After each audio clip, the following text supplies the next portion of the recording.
Hey, gorgeous one.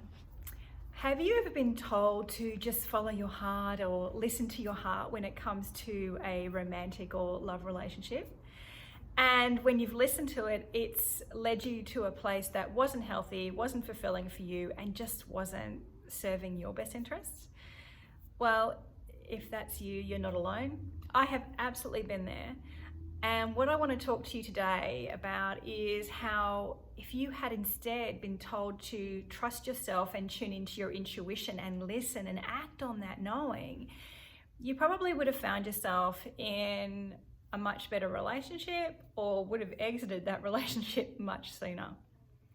Let me give you an example of how this might work. You are dating a man. And yes, I'm going to be heteronormative for this video, but you could apply it no matter what gender you are. You're dating somebody and you really like them. You're crushing on them. Maybe you've even fallen in love with them by this point. And your heart is just like full, you're so happy. You think they're amazing. There's a couple of things you're not sure of, but yeah, overall they're really good. You really like them. And you go out with this person, with a group of their friends, people he knows. And while you're out, one of the other men in the group is disrespectful towards you or makes commentary that is very disrespectful to women in general. Now, when this happens, you may speak up and say to this guy, "Hey, mate, that's not cool." But in this scenario, what you'll also notice is the man you're with, on the date with, the one you're in love with, the one you like, doesn't say anything. He may even, when you speak up, tell you to just let it go. Just let it go. It's no big deal. When this happens, there will be a little ding inside of you that says, this is not right. But your heart will say, "Oh, but I love him, it's all fine."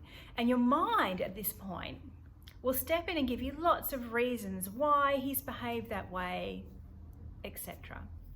Why it's not even a big deal. Then you'll go home or later on, it's still kind of playing on your mind, and you will raise it with this man you're with and say, "Hey, look, I noticed that this guy was really disrespectful," and you let it slide. What's going on with that? At this point, he might say to you things like, "Oh, it wasn't that big a deal. You're making a mountain out of a molehill. He was just drunk. He does that stuff all the time. It's no point saying anything because he never changes," or something else like that. Now, when he makes these comments to you, your intuition is going to go ding, ding, ding, ding, ding, ding, ding, ding. Because at a fundamental level, you will know that what has happened is not okay. You will know at a fundamental level that another man disrespecting you is not okay. And the fact that this man you like didn't say anything, didn't back you up, didn't check this other man, is a red flag moment. It's a red flag moment. Because if this guy you're seeing respects you, cares about you in a genuine way, and someone else disrespects you, that's not going to be okay with him. And he will sort that out. And I don't mean threaten to punch the other guy's face in or anything like that. No, that's not what I'm talking about. But certainly there are very civil and also very direct ways to check behaviour that is disrespectful.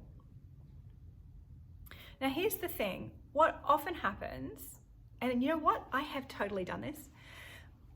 In a very similar situation, I've totally done this. What we do is our intuition will be going, "Yeah, red flag moment, evacuate, get out of here, not good." But your heart will step in and say, "Oh, but he's got so many good qualities, la la, he's really great, I really like him, or I'm in love with him." And your mind will step in, because your mind wants to help you get what you want. Your mind will step in with all these stories about why it's not a big deal. And just like a lump on the wall that gets papered over, your intuition will be the lump, and your heart and your mind with the stories it will tell you will convince you it's no big deal and will paper over that lump on the wall. But the lump will still be there. And this is where not listening to ourselves, not listening to our intuition, and not ever learning how to do that becomes our undoing, and becomes how we end up in unhealthy, unfulfilling, disrespectful relationships that just do not work for us. And we end up unhappy and unfulfilled when it comes to love. But if we are taught as children, as teenagers, and if that is reinforced as adults in society, if we are taught to trust ourselves and our intuition implicitly, then we will notice those red flag moments and the behavior and respond to the behavior instead of how our heart is feeling. Our heart is a beautiful thing. Our hearts are capable of giving so much love. But it's really important that we learn how to recognize behavior that is not good for us to be around. And then we can take our love and give it back to ourselves, and then hold on to it until we find someone who is worthy of us. Let me know what you think about that.